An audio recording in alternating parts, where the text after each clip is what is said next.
हाजन बीबी खौफ के मारे अब दरवाजे की तरफ भागने लगी थी, मगर इससे पहले कि वो भाग पाती मैंने लपक कर उसकी गर्दन को पकड़ने की कोशिश की, मगर उसकी गर्दन पर हाथ रखते ही मुझे अचानक ऐसा महसूस होने लगा जैसे मैंने गर्म अंगारों पर हाथ रख दिया है। मेरा हाथ जलने लगा और मैं फौरन घबरा कर पीछे हट गया, क्योंकि मानो मुझे ऐसा लगने लगा था मैंने अंगारों के बीच में अपना हाथ रख दिया है।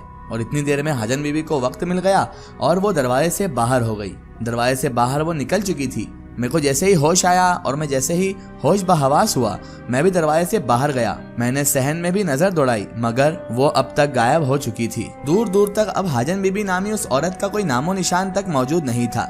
लगी नहीं रहा था कि कभी हाजन बीबी यहाँ आई भी थी। मैं बड़ा हैरान हो चुका था, क्योंकि वो तो एक आदमजात थी, एक इंसान थी। वो इतनी जल्दी कहाँ गायब हो सकती थी। मगर कमाल की बात यह थी कि हाजन बीबी नामी वो औरत ना राहदारी में थी, ना ही सहन में। मैं वापस कमरे की तरफ बढ़ा। हसीना के दरवाजे की तरफ देखा तो दरवाजा बंद था। मैंने अंदर दाखिल होने की कोशिश की, मगर मैं फिर धक्का खाकर बाहर आ गिरा। तभी हाजन बीबी की आवाज मेरे कानों से टकराई, शरई जिन, तू कभी इस कमरे में दाखिल नहीं हो सकता। मैंने हसीना के कमरे के इर्द गिर्द हिसार खींच दिया है। तेरी मौत तुझे पुकार रही है ए शरई जिन्नात। अगर तू अपनी जान की बख्शिश चाहता है और सीधी तरह से यहाँ से जाना चाहता है तो तू इस लड़की का पीछा छोड़ दे, उससे माफी मांग और उसके बाद यहाँ से चुपचाप चला जा। इसी में तेरी भलाई है, वरना मुझे भी नहीं पता मैं तेरा क्या हासिल करूंगी, और मुझसे बुरा फिर कोई नहीं होगा। मैं उठ खड़ा हुआ, क्योंकि मैं गिर चुका था, और हसीना के कमरे की तरफ कहर भरी नजरों से देखने लगा, क्योंकि मुझे उस हिसान ने दूर फेंक दिया था। मैं देखता हूँ हाजन बीबी, तू कब तक इसकी हिफाजत करती है, और अब इसको मारने से पहले मुझे तेरी गर्दन मरोड़ना पड़ेगी। ये कहकर मैं राहदारी से बाहर निकला, और उसके बाद मैं फिर से सहन में आकर वापस खड़ा हो गया। और फिर मैंने हवा में छलांग लगाई और दोबारा हवा में तैरता हुआ उसी पुरानी बस्ती में उड़ने लगा, जो कि मेरा पुराना मस्कन था। उस बस्ती में मैं अब पहुंचने वाला था। वहां पहुंचकर अब मैंने सोचना था कि यह हाजन बीबी नामी औरत और इस हसीना फरेबी औरत का क्या करना है। मैं इसका फैसला तो बहुत पहले कर चुका था कि मुझे हसीना का क्या करना है, लेकिन अम्मा हाजन का दाव मुझ पर वक्ती तौर पर चल चुका था, और वो बड़ी खुश भी हो रही होगी कि उसने मुझे वहां से भगा दिया।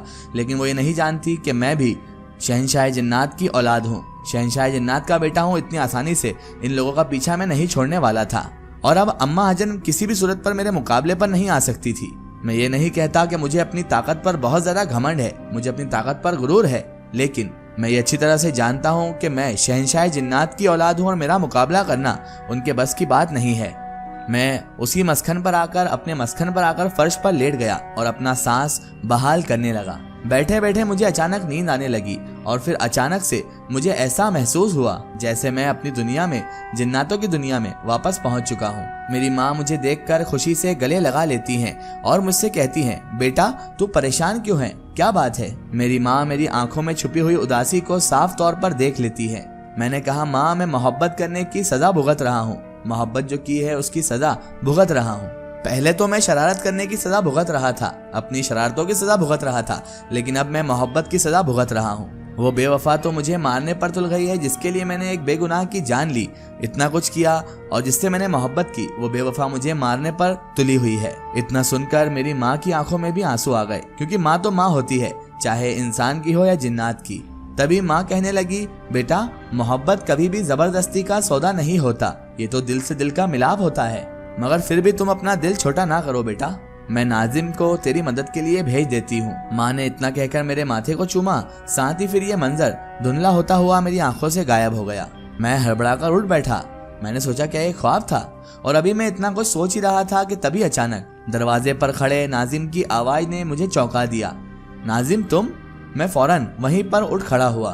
क्या मैं ख्वाब देख रहा था नाजिम, या वो सब कुछ सच था?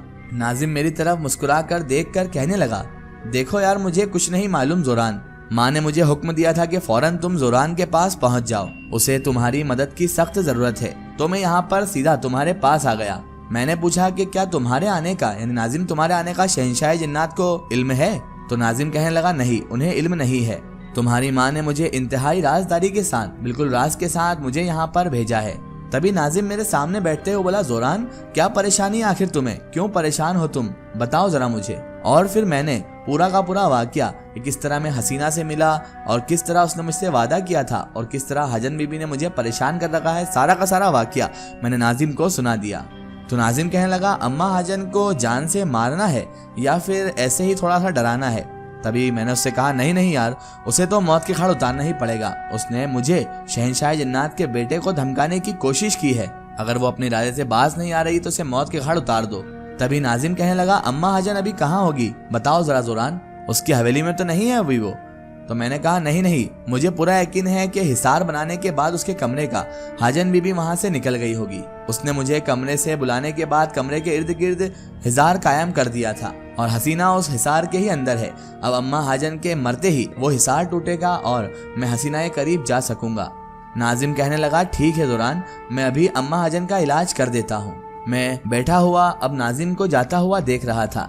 नाजिम ने कमरे से निकलते ही हवा में एक फलांग लगाई और उसके बाद वो हवा में तैरता हुआ अम्मा हाजन के घर की तरफ निकल पड़ा।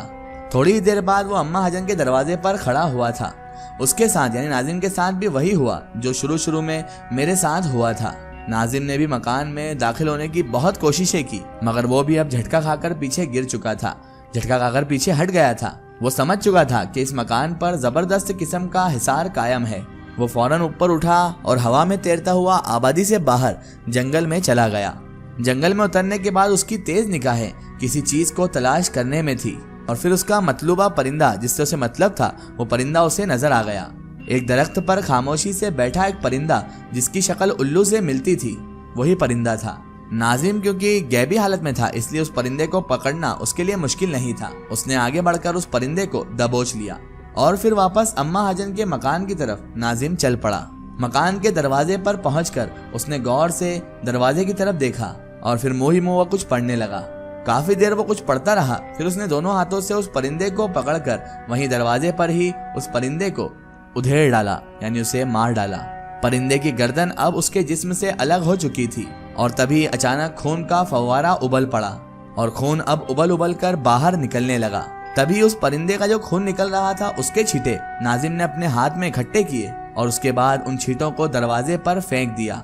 और उसके बाद नाजिम कुछ देर खामोशी से फिर उस दरवाजे को देखता रहा। उसके बाद उसने उस परिंदे का जिसे उसने मरोड़ तोड़ दिया था उस जिस्म को एक तरफ फेंक दिया और उसके बाद नाजिम दरवाजे के अंदर दाखिल होने लगा।